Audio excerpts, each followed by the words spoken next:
Hi friends, welcome back to my channel Rani Kannada vlogs. ಎಲ್ಲರೂ ಹೇಗಿದ್ದೀರಾ? I hope ನೀವೆಲ್ಲರೂ ಕೂಡ ತುಂಬಾ ಚೆನ್ನಾಗಿದ್ದೀರಾ ಅಂತ. ಬಟ್ ನಾನು ಇಲ್ಲಿ ಚೆನ್ನಾಗಿಲ್ಲ, ನಾನು ಕೂಡ ಚೆನ್ನಾಗಿಲ್ಲ, ನಮ್ಮ ಕೂಕೂ ಕೂಡ ಚೆನ್ನಾಗಿಲ್ಲ, ಹುಷಾರಿಲ್ಲ. ನಮ್ಮ ಕೂಗೂ ಕೂಡ ಜ್ವರ ಬಂದುಬಿಟ್ಟಿದ್ದಾವೆ, ನನಗೂ ಕೂಡ ಲೈಟಾಗಿ ಜ್ವರ ಬಂದುಬಿಡ್ತವೆ, ಇಬ್ಬರಿಗೂ ಜ್ವರ ಸ್ಟಾರ್ಟ್ ಆಗಿಬಿಟ್ಟಿದ್ದಾವೆ. ಅದರಲ್ಲೂ ಕೂಡ ವ್ಲಾಗ್ನ ಸ್ಟಾರ್ಟ್ ಮಾಡಿದ್ದೀನಿ, ವ್ಲಾಗ್ ಮಾಡ್ತಾಯಿದ್ದೀನಿ. ಇವತ್ತು ನಾನು ನಿಮ್ಮ ಜೊತೆ ಒಂದು ಎಲೆಕೋಸಿಂದು ಒಂದು ರೆಸಿಪಿ ತೋರಿಸೋಣ ಅಂತ. ಬಟ್ ಆದರೆ ಗೋಬಿ ಮಂಚೂರಿದು ಬೇರೆ ಏನೇನೆಲ್ಲ ಬೋಂಡ ಪಕೋಡ ಈ ಥರದ್ದೆಲ್ಲ ಏನೇನೋ ಮಾಡಿದಲ್ವ ಪನ್ನೀರ್ ಜೊತೆಗೆ ಎಲ್ಲ ಮಾಡೋಂಥದ್ದು ಅದಲ್ಲ ಫ್ರೆಂಡ್ಸ್. ಏನಂತಂದರೆ ಇದು ಎಲೆಕೋಸಿನಿಂದ ಮಾಡೋವಂಥದ್ದು, ಒಂದು ಎಲೆಕೋಸಿನಿಂದ ಬ್ರೆಡ್ಡಲ್ಲಿ ಮಾಡೋವಂಥದ್ದು, ಒಂದು ಹೊಸದು ಒಂದು ಏನಾದರೂ ಒಂದು ಚೆನ್ನಾಗಿರೋಂಥದ್ದು ಮಾಡೋಣ, ನಿಮ್ಮ ಜೊತೆ ಶೇರ್ ಮಾಡ್ಕೊಳ್ಳೋಣ. ಹಾಗೆ ಆಶಂಗೂ ಕೂಡ ಈಗ ಸಾಯಂಕಾಲ ಆಗಿದೆ, ಅದು ತಿನ್ನೋದಕ್ಕೆ ಕೊಟ್ಟ ಸ್ನ್ಯಾಕ್ಸ್ ಥರ, ಅದಕ್ಕೆ ಸ್ವಲ್ಪ ಕಾಫಿ ಮಾಡಿಕೊಟ್ರೆ ಚೆನ್ನಾಗಿರುತ್ತೆ ಅಂತ. ಬಟ್ ಆದರೆ ಸ್ವಲ್ಪ ಈರುಳ್ಳಿ ಇಲ್ಲ, ಈರುಳ್ಳಿ ಖಾಲಿ ಆಗಿಬಿಟ್ಟಿದೆ. ಹಂಗಾಗಿ ಸ್ವಲ್ಪ ತರಕಾರಿ ತರ್ಕೋಬೇಕಾಯ್ತು. ಈ ಜ್ವರ ಬಂದಿರೋ ಕಾರಣದಿಂದ ಸ್ವಲ್ಪ ಯಾಕೋ ಹಂಗೆ ಮಲ್ಕೊಂಬಿಟ್ರೆ, ಹಂಗೆ ಸುಮ್ಮನೆ ಮಲ್ಕೊಂಬಿಟ್ಟಿದ್ದೆ. ನೀವು ನೋಡ್ಬೋದು ಕಣ್ಣೆಲ್ಲ ಊತನೂ ಕೂಡ ಬಂದುಬಿಟ್ಟಿದೆ. ನಾನು ಮಲ್ಕೊಂಡಿರೋದು ಧ್ವನಿಯಲ್ಲೂ ಕೂಡ ಗೊತ್ತಾಗ್ತಾ ಇದೆ. ನಾನು ಮಲ್ಕೊಂಡು ಈಗ ತಾನೇ ಎದ್ದಿರೋದು, ಫ್ರೆಶ್ ಅಪ್ ಆಗಿರೋದು. ಅದು ಕೂಡ ಡೈಲಿ ವ್ಲಾಗ್ಸ್ ಹಾಕ್ತೀನಿ ಅಂತೇಳಿ ನಾನು ಡೈಲಿ ವ್ಲಾಗ್ ಮಾಡ್ತಾಯಿದ್ದೀನಿ, ವ್ಲಾಗ್ನ ಸ್ಟಾರ್ಟ್ ಮಾಡಿದ್ದೀನಿ. ಹಾಗಾಗಿ ಅದನ್ನು ಒಂದು ಡಿಶ್ ಮಾಡೋಣ ಅನ್ಕೊಂಡೆ ನಾನು ಹೊರಗಡೆ ಹೋಗಿದ್ದೆ, ಈರುಳ್ಳಿ ತೊಗೊಂಬಂದು ಮಾಡ್ತಾಯಿದ್ದೆ. ಬಟ್ ಅದ್ರಿಗೆ ಹೋಗದೆ ಇರೋ ಕಾರಣ ಅದಕ್ಕೆ ಈರುಳ್ಳಿ ಇಲ್ಲ, ಹಸಿರುಗಾಯಿ ಇಲ್ಲ ಅಂದರೆ ಬರೀ ಎಲೆಕೋಸಿಂದ ಮಾಡೋದು ಅಷ್ಟು ಚೆನ್ನಾಗಿರೋದಿಲ್ಲ. ಅದಕ್ಕೊಂದು ಸ್ವಲ್ಪ ಸ್ಟಫಿಂಗ್ ಎಲ್ಲ ಮಾಡ್ಕೋಬೇಕಾಗುತ್ತೆ. ಹಂಗಾಗಿ ನಂಗೆ ನಿಂತ್ಕೊಳ್ಳೋಕ್ಕೂ ಕೂಡ ಆಗ್ತಿಲ್ಲ. ಮುಂಚೆನೇ ನನಗೆ ಹೇಳಬೇಕು ಅಂದರೆ ಮುಂಚೆಲೇ ನನಗೆ ಆಗ್ತಾ ಇರಲಿಲ್ಲ, ಸ್ವಲ್ಪ ಸುಸ್ತು ಸಂಕಟ ಎಲ್ಲ ಆಗ್ತಾಯಿತ್ತು. ಅಂಥದ್ರಲ್ಲಿ ಇವಾಗ ಸ್ವಲ್ಪ ಜ್ವರ ಬೇರೆ ಚಳಿ ಬೇರೆ ಕೌಕೊಂಬಿಟ್ಟಿದ್ದೆ, ಆಶಂಗೂ ನಮ್ಗೆ ಇಬ್ರಿಗೂ. ಈ ಟೈಮಲ್ಲಿ ನಾನು ಈ ಸುಸ್ತಿನ ಜೊತೆಗೆ ಈ ಜ್ವರ ಒರೆಸ್ಕೊಂತು ಅಂದರೆ ಮುಂಚೆ ಎದ್ದಳಕ್ಕೆ ಆಗೋದಿಲ್ಲ, ಫ್ಲ್ಯಾಟಾಗಿ ಮಲ್ಕೊಂಬಿಡ್ತಾನೆ. ಒಂದು ವಾರ 15 ದಿನ ರೆಸ್ಟ್ ತೊಗೋಬೇಕು ಅಂತಲೇ ಹೇಳ್ಬೋದು. ಹಾಗಾಗಿ ಆ ಒಂದು ರೆಸಿಪಿ ಕ್ಯಾನ್ಸಲ್ ಆಗಿದೆ. ಅದಕ್ಕೋಸ್ಕರ ಸಾರಿ, ಬೇರೆ ಏನೇನಾದರೂ ಮಾಡಿರೋಂಥದ್ದು ಇದೆ. ನಾನು ಎಕ್ಸ್ಟ್ರಾ ಏನಾದರೂ ಮನೇಲಿ ಮಾಡಿರ್ತೀನಲ್ವ ಸ್ನ್ಯಾಕ್ಸ್ ಆ ಥರದ್ದು, ಅದನ್ನು ನಾನು ನಿಮ್ಮ ಜೊತೆ ಈ ಒಂದು ವಿಡಿಯೋದಲ್ಲಿ ಶೇರ್ ಮಾಡ್ಕೊತೀನಿ. ಒಂದು ಬೋಂಡ ಅಂತ ಮಾಡಿದ್ದೆ. ಏನು ಬೋಂಡ ಗೊತ್ತಾ? ಮೆಂತ್ಯ ಸೊಪ್ಪಿನ ಒಂದು ಬೋಂಡ ಅಂತ ನಾನು ಮಾಡಿದ್ದೆ ಎಕ್ಸ್ಟ್ರಾ. ಅಂದರೆ ಲೆಂತಿ ಆಗುತ್ತೆ ಅಂತ ನಾನು ಯಾವ ವಿಡಿಯೋದಲ್ಲೂ ಹಾಕಿರಲಿಲ್ಲ. ಹಿಂಗೆ ನೆಕ್ಸ್ಟ್ ಯಾವಾಗಾದರೂ ಶೇರ್ ಮಾಡ್ಕೊಳ್ಳುವ, ಲೆಂತಿ ಆಗಿಬಿಡುತ್ತೆ ಎಲ್ಲದನ್ನು ಹಾಕಿದರೆ ಅಂತ ಹೇಳ್ಬಿಟ್ಟು ಹಾಗೆ ಪೆಂಡಿಂಗ್ ಇಟ್ಟಿದ್ದೆ. ಆ ಒಂದು ಮೆಂತ್ಯ ಬೋಂಡನ ಹೇಗೆ ಮಾಡಿದ್ದೀನಿ ಅಂದರೆ ನಾನು ನಿಮ್ಮ ಜೊತೆ ಶೇರ್ ಮಾಡ್ಕೊತೀನಿ. ಇವತ್ತು ನಾನು ನಿಮಗೆ ಸ್ನ್ಯಾಕ್ಸ್ ರೂಪದಲ್ಲಿ ಏನು ನಾವು ಮಕ್ಕಳಿಗೆ ಮಾಡಿಕೊಡ್ಬೋದು, ಇಷ್ಟ ಆಗೋವಂಥದ್ದು ರೆಸಿಪಿನ ನಾನು ನಿಮ್ಮ ಜೊತೆ ಶೇರ್ ಮಾಡ್ಕೊತಾ ಇದ್ದೀನಿ. ಏನಂದರೆ ಮೆಂತ್ಯ ಸೊಪ್ಪಿನಿಂದ ನಾನು ಒಂಥರ ಬೋಂಡ ಮಾಡಿದ್ದೀನಿ. ಯಾವ ಥರ ಮಾಡಿದ್ದೀನಿ, ಏನೇನೆಲ್ಲ ಹಾಕಿದ್ದೀನಿ, ಚೆನ್ನಾಗಿರುತ್ತೆ. ಬರೀ ಚೇಂಜ್ ಇರುತ್ತೆ. ಬರೀ ಕಡಲೆ ಹಿಟ್ಟಿನ ಒಂದು ಬೋಂಡ ತಿನ್ನೋದಕ್ಕಿಂತ ಈ ಥರನೂ ಒಮ್ಮೆ ಮಾಡಿ ನೋಡಿ, ಚೆನ್ನಾಗಿರುತ್ತೆ ಅಂತಲೇ ಹೇಳ್ತೀನಿ. ಅದನ್ನು ನಾನು ನಿಮ್ಮ ಜೊತೆ ಶೇರ್ ಮಾಡ್ಕೊತಾ ಇದ್ದೀನಿ. ಯಾವ ಥರ ಈ ಮೆಂತ್ಯ ಸೊಪ್ಪನ್ನ ಯೂಸ್ ಮಾಡಿಕೊಂಡು ಬೋಂಡ ಮಾಡೋವಂಥದ್ದು, ಬರೀ ಚೇಂಜ್, ಮಕ್ಕಳಿಗೆ ಒಂಥರ ಟೇಸ್ಟು ವೆರೈಟಿ ಆಗಿರುತ್ತೆ, ಇಷ್ಟಪಟ್ಟು ತಿನ್ನೋವಂಥದ್ದನ್ನು ಹೋಗಿ ನೋಡ್ಕೊಂಬನ್ನಿ ಫ್ರೆಂಡ್ಸ್. ಏನೆಲ್ಲ ಚಿಕ್ಕ ಪುಟ್ಟ ಕ್ಲಿಪ್ಪಿಂಗ್ಸ್ ನಾನು ತೊಗೊಂಡಿದ್ದೀನಲ್ವ ಅದನ್ನು ಆ್ಯಡ್ ಮಾಡ್ತೀನಿ, ಹೋಗಿ ನೋಡ್ಕೊಂಬನ್ನಿ. ಓಕೆನಾ? ಈವ್ನಿಂಗ್ ಸ್ನ್ಯಾಕ್ಸಿಗೋಸ್ಕರ ಏನಪ್ಪ ಮಾಡೋದು ಅಂತ ಐಡಿಯಾ ಏನು ಹೊಳಿತಾನೆ ಇರಲಿಲ್ಲ. ಏನು ಮಾಡೋದು ಅಂತೇಳಿ ಯೋಚನೆ ಮಾಡ್ತಿರುವಾಗ ಮನೇಲಿ ಏನಿದೆ ಅಂತೇಳಿ ನಾನು ಫ್ರಿಜ್ ಓಪನ್ ಮಾಡಿ ನೋಡಿದಾಗ ಮನೇಲಿ ಏನಿದೆ ಅದನ್ನೆಲ್ಲ ನಾನೇ ಒಂದು ಡಿಶ್ ಮಾಡೋಣ ಅಂತ ಹೇಳ್ಬಿಟ್ಟು, ಅಥವಾ ಒಂದು ಸ್ನ್ಯಾಕ್ಸ್ ಮಾಡಿಕೊಡೋಣ ನಮ್ಮ ಆಶಂಗೆ ಅಂತೇಳಿ ಈ ಮೆಂತ್ಯ ಸೊಪ್ಪಿನಿಂದ ಒಂದು ಪಕೋಡ ಮಾಡೋಣ ಅಂತೇಳಿ ಮಾಡ್ತಾ ಇರೋವಂಥದ್ದು ಫ್ರೆಂಡ್ಸ್. ಇದು ಸಾಯಂಕಾಲಕ್ಕೆ ಅಂದರೆ ಸಂಜೆ ಟೈಮಿಗೆ ಮಾಡಿಸಿದಂಥ ಒಂದು ಸ್ನ್ಯಾಕ್ಸ್ ಅಂತಲೇ ಹೇಳ್ಬೋದು. ವೆರೈಟಿಯಾಗಿರುತ್ತೆ, ಮಕ್ಕಳು ಕೂಡ ಇಷ್ಟಪಟ್ಟು ತಿಂತಾರೆ.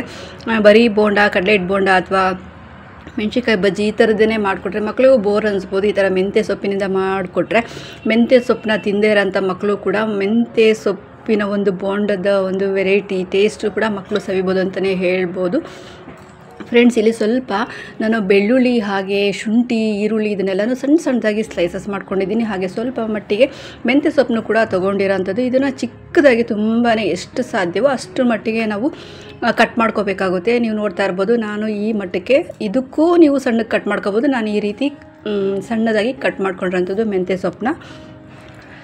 ಇಲ್ಲಿ ಸಣ್ಣದಾಗಿ ಈ ಒಂದು ಮೆಂತ್ಯ ಸೊಪ್ಪು, ಈರುಳ್ಳಿ, ಶುಂಠಿ, ಬೆಳ್ಳುಳ್ಳಿ ಮತ್ತು ಹಸಿರುಗಾಯಿನ ಎಲ್ಲ ಸಣ್ಣದಾಗಿ ಹೆಚ್ಚಿದ್ದಾದ ನಂತರ ಸ್ವಲ್ಪ ನಾನು ಅವಲಕ್ಕಿನೂ ಕೂಡ ತೊಳೆದು ವಾಶ್ ಮಾಡಿ ಸೈಡಿಗೆ ಎತ್ತಿಟ್ಟಿದ್ದೀನಿ.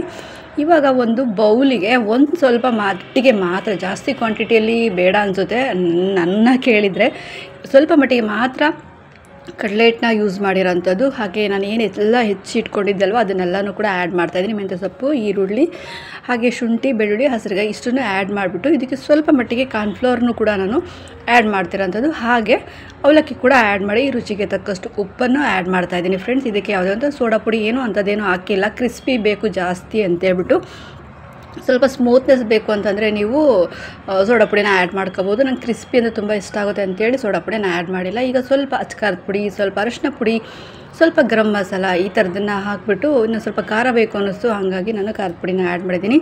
ಇದನ್ನೆಲ್ಲ ಚೆನ್ನಾಗಿ ಮಿಕ್ಸ್ ಮಾಡ್ಕೋಬೇಕಾಗುತ್ತೆ. ಸ್ವಲ್ಪನೂ ಕೂಡ ನೀರು ಹಾಕದೆ ಫಸ್ಟೇ ನಾವು ಮಿಕ್ಸ್ ಮಾಡ್ಕೋಬೇಕಾಗುತ್ತೆ.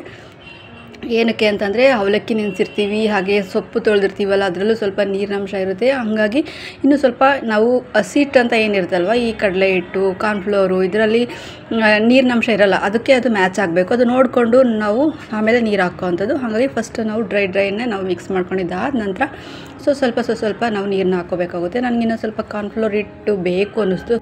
ಇನ್ನೊಂದು ಸ್ವಲ್ಪ ಕಾರ್ನ್ಫ್ಲವರ್ ಹಿಟ್ಟನ್ನ ಹಾಕ್ಕೊಂಬಿಟ್ಟು ಇವಾಗ ಕೂಡ ಚೆನ್ನಾಗಿ ಅದನ್ನು ಮಿಕ್ಸ್ ಮಾಡ್ಕೊತಾ ಇದ್ದೀನಿ. ಈ ಒಂದು ಹದದಲ್ಲೇ ನಾನು ಯಾವ ರೀತಿ ಕಲಿಸ್ತಾ ಇದ್ದೀನಿ ನೋಡಿ, ಆ ಒಂದು ಕನ್ಸಿಸ್ಟೆನ್ಸಿಯಲ್ಲಿ ಕಲಿಸಿದರೆ ಬೆಟರ್ ಅಂತಲೇ ಹೇಳ್ತೀನಿ. ಕ್ರಿಸ್ಪಿನೆಸ್ ಇಷ್ಟಪಡೋ ಅಂಥವ್ರು, ಇದಕ್ಕೂ ಜಾಸ್ತಿ ತೆಳುಗಿದ್ರೆ ಅಷ್ಟು ಚೆನ್ನಾಗಿರೋದಿಲ್ಲ. ತೀರಾ ಕ್ರಿಸ್ಪಿನೆಸ್ ಬಯಸೋ ಅಂಥವ್ರು ಅಷ್ಟು ಗಟ್ಟಿ ಮಾಡ್ಕೊ. ಇವಾಗ ಈ ರೀತಿ ರೆಡಿಯಾಗಿದೆ. ಈ ಬೋಂಡದ ಹಿಟ್ಟು ಏನು ನಾನು ಕಲಿಸಿದ್ನಲ್ವ ಈ ರೀತಿ ರೆಡಿಯಾಗಿದೆ. ಇನ್ನೊಂದು ಸ್ವಲ್ಪ ನನಗೆ ಕ್ರಿಸ್ಪಿನೆಸ್ ಬೇಕು ಅನಿಸ್ತು ಅಂತೇಳ್ಬಿಟ್ಟು ಮತ್ತೊಂದು ಸ್ವಲ್ಪನೇ ಹಾಕ್ಕೊತಾನೆ ಇದ್ದೆ.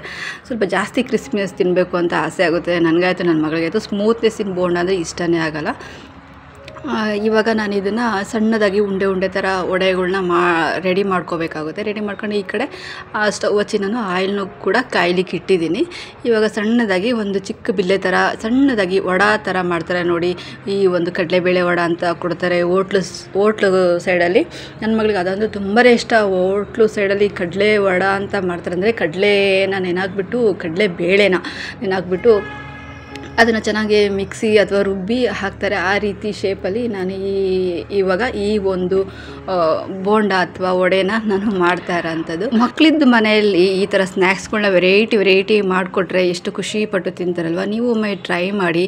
ಮಕ್ಳಿಗೆ ವೆರೈಟಿ ಅಂತಲೂ ಅನಿಸುತ್ತೆ, ಹೊಸದಾಗಿ ಏನಾದರೂ ಮಾಡಿಕೊಟ್ರೆ ಅವು ಖುಷಿಯಿಂದನೂ ತಿನ್ಲಿಕ್ಕೆ ಸ್ಟಾರ್ಟ್ ಮಾಡ್ತೇವೆ. ಹಾಗೆ ಅವಕ್ಕೂ ಏನೋ ಒಂಥರ ಮನೇಲಿ ಏನೋ ವೆರೈಟಿ ಡಿಶ್ ಮಾಡಿದ್ದಾರೆ ಅನ್ನೋ ಒಂದು ಮಕ್ಕಳಿಗೂ ಖುಷಿ ಇರುತ್ತೆ. ಹಾಗೆ ನಮಗೂ ಕೂಡ ನಮ್ಮ ಮಕ್ಕಳಿಗೆ ಏನೋ ಒಂದು ಹೊಸದಾದ ಒಂದು ರೆಸಿಪಿ ಮಾಡಿಕೊಟ್ವಿ ಅನ್ನೋ ಒಂದು ನಮಗೂ ಕೂಡ ಖುಷಿ ಅಂತಲೇ ಹೇಳ್ಬೋದು.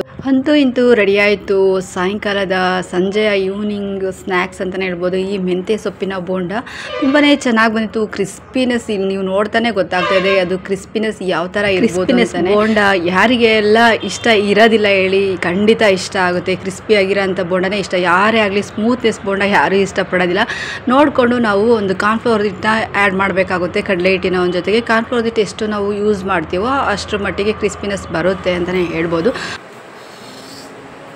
Take it, eating and taste. How is it? Tell me. How come that? What is this? This is name what? That is vada. ಮೆಂತೆ ವಡ, ಮೆಂತೆ and ಇನ್ನೊಂದೇನೈತೆ ಅದಕ್ಕೆ ಅವಲಕ್ಕಿ ವಡ. ಮೆಂತೆ and ಅವಲಕ್ಕಿ ವಡ. ಟೇಸ್ಟಿ ಟೇಕ್. ಚೆನ್ನಾಗಿದೆ ಟೇಸ್ಟು. ಟೇಸ್ಟ್ ಚೆನ್ನಾಗಿದೆ ಮಾಮಿ, ಚೆನ್ನಾಗೈತೆ, ಎಲ್ಲ ಕರೆಕ್ಟ್ ಐತೆ. ಎಷ್ಟು ಆ ಕಡೆಗಳು ಹೋಗಿದೆ.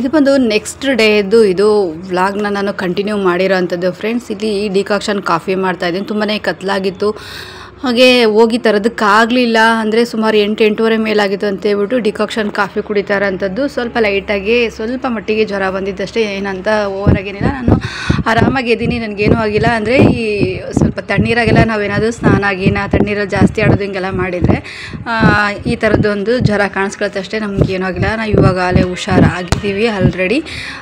ಹಂಗಾಗಿ ಸ್ವಲ್ಪ ಮಟ್ಟಿಗೆ ಚಳಿ ಅನಿಸ್ತಾಯಿತ್ತು. ಹೋಗಿ ಸಡನ್ನಾಗಿ ಹಾಲು ತೊಗೊಂಬರೋದಕ್ಕೆ ಆಗಲಿಲ್ಲ. ಹಂಗಾಗಿ ಡಿಕಾಕ್ಷನ್ ಮಾಡಿ ಕಾಫಿ ಕುಡಿತಾ ಇದ್ವಿ. ಏನಕ್ಕೂ ಗೊತ್ತಿಲ್ಲ, ಮೊನ್ನೆ 3 ದಿನದಿಂದನೂ ಕೂಡ ಸ್ವಲ್ಪ ಲೈಟಾಗಿ ಚಳಿ ಇತ್ತು.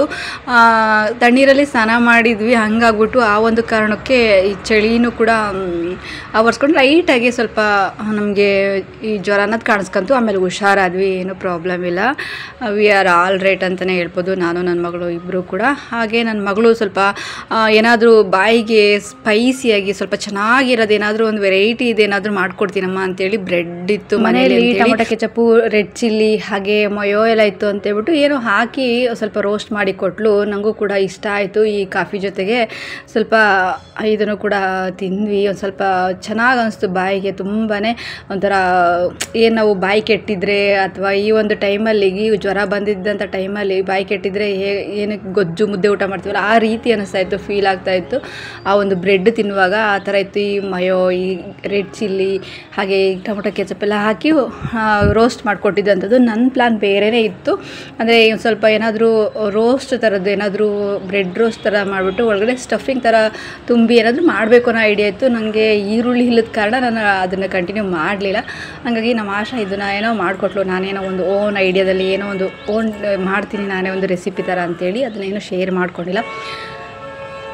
ಮತ್ತು ನೆಕ್ಸ್ಟ್ ಡೇ ನಾನು ತೊಗೊಂಡ್ರಂಥ ಕ್ಲಿಪ್ಪಿಂಗ್ ಫ್ರೆಂಡ್ಸ್. ಅರ್ಲಿ ಮಾರ್ನಿಂಗೇ ಎದ್ದಿದ್ವಿ. ಎಷ್ಟು ಚೆನ್ನಾಗಿ ಬೀಳ್ತಾಯಿದೆ ನೋಡಿ ಸೂರ್ಯನ ಕಿರಣಗಳು. ನನಗೆ ತುಂಬಾ ಬಾಯಾರಿಕೆ ಆಗ್ತಾಯಿತ್ತು, ಸ್ವಲ್ಪ ಚಳಿ ಅನಿಸ್ತಿತ್ತು ಅಂತೇಳ್ಬಿಟ್ಟು ಬಿಸಿನೀರೇ ಕುಡಿತಾ ಇದ್ದೆ. ನನಗೆ ಏನಾಗಿಲ್ಲ, ಆರಾಮಾಗಿ ಇದ್ದೀನಿ. ಬಿಸಿನೀರು ಕುಡಿದ್ರೆ ಬೇಗ ಫಟಾಫಟ ಅಂತ ಕ್ಯೂರಾಗ್ಬಿಡ್ತೀನಲ್ವ.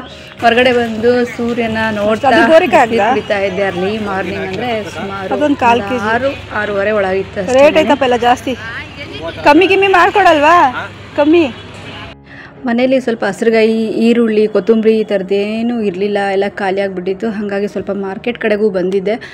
ಹಾಗೆ ಸ್ವಲ್ಪ ತರಕಾರಿನೂ ತೊಗೊಂಡು ಸೊಪ್ಪು ತೊಗೊಂಡು ಬರೋಣ ಅಂತೇಳ್ಬಿಟ್ಟು ನಾನು ಸೊಪ್ಪು ಏನು ತೊಗೋಬೇಕು ಅಂತ ಅಂದ್ಕೊಂಡು ಬಂದಿದ್ದು ಅಂದರೆ ನಾನು ಬಸ್ಸಾರಿನ ಸೊಪ್ಪು ತೊಗೋಬೇಕು, ಅದರಲ್ಲೂ ಸಬ್ಬಾಕ್ಸಿ ಸೊಪ್ಪು ತೊಗೋಬೇಕು ಅಂತ ಆಸೆದ. ಇವತ್ತಿ ನೋಡಿದರೆ ಈ ಮಸೆ ಸೊಪ್ಪನ್ನು ಕವರಿಗೆ ಹಾಕಿ ಕೊಟ್ಬಿಟ್ರು. ನಾನೊಂದು ಕೊತ್ತಂಬರಿ ಸೊಪ್ಪು ತಗೋಣ ಅಂತೇಳಿ ಬಂದು ರೇಟ್ ಕೇಳ್ತಾ ಇದ್ದೆ. ಇನ್ನೇನು ಹಾಕಿ ಕೊಟ್ಟಿದ್ದಾರೆ ಕವರಿಗೆ ತೊಗೊಂಡಿದ್ದೆ. ಇವತ್ತಿನ ಒಂದು ವಿಡಿಯೋ ಇಷ್ಟೇನೆ. ನಾನು ನಿಮ್ಮ ಜೊತೆ ಈ ಮೆಂತ್ಯ ಸೊಪ್ಪಿನ ಒಂದು ಬೋಂಡ ಹೇಗೆ ಮಾಡೋದಂತ ನಾನು ನಿಮ್ಮ ಜೊತೆ ಶೇರ್ ಮಾಡ್ಕೊಂಡಿದ್ದೀನಿ. ಹೇಗೆ ಮೆಂತ್ಯ ಸೊಪ್ಪಿನ ಒಂದು ಬೋಂಡ ಹೇಗಿತ್ತು ಅಂತ ದಯವಿಟ್ಟು ಕಮೆಂಟಲ್ಲಿ ತಿಳಿಸಿ. ಹಾಗೆ ಯಾರೆಲ್ಲ ಟ್ರೈ ಮಾಡಿದ್ದೀರಾ ಕೂಡ, ಯಾರೆಲ್ಲ ಟ್ರೈ ಮಾಡಿ ಟೇಸ್ಟ್ ನೋಡಿದ್ದೀರಾ ಅವರು ಕೂಡ ಕಮೆಂಟಲ್ಲಿ ತಿಳಿಸಿ ಅಂತ ಹೇಳ್ತಾ ಈ ವಿಡಿಯೋನ ಇಲ್ಲಿಗೆ ಎಂಡ್ ಮಾಡ್ತಾ ಇದ್ದೀನಿ. ಈ ವಿಡಿಯೋ ನಿಮಗೆ ಸ್ವಲ್ಪನಾದರೂ ಇಷ್ಟ ಆದರೆ ದಯವಿಟ್ಟು ಲೈಕ್ ಮಾಡಿ, ಶೇರ್ ಮಾಡಿ, ಕಮೆಂಟ್ ಮಾಡಿ, ಹಾಗೆ ಸಬ್ಸ್ಕ್ರೈಬ್ ಆಗೋದನ್ನು ದಯವಿಟ್ಟು ಮರಿಬೇಡಿ. ಫ್ರೆಂಡ್ಸ್ ಆ್ಯಂಡ್ ಫ್ಯಾಮಿಲಿಗೆ ಶೇರ್ ಮಾಡಿ ಅಂತ ಹೇಳ್ತಾ ನಾನು ಮತ್ತೆ ಮುಂದಿನ ಒಂದು ಒಳ್ಳೆ ವ್ಲಾಗಲ್ಲಿ ಸಿಗ್ತೀನಿ ಫ್ರೆಂಡ್ಸ್. ಅಲ್ಲಿವರೆಗೂ take care, bye, love you all.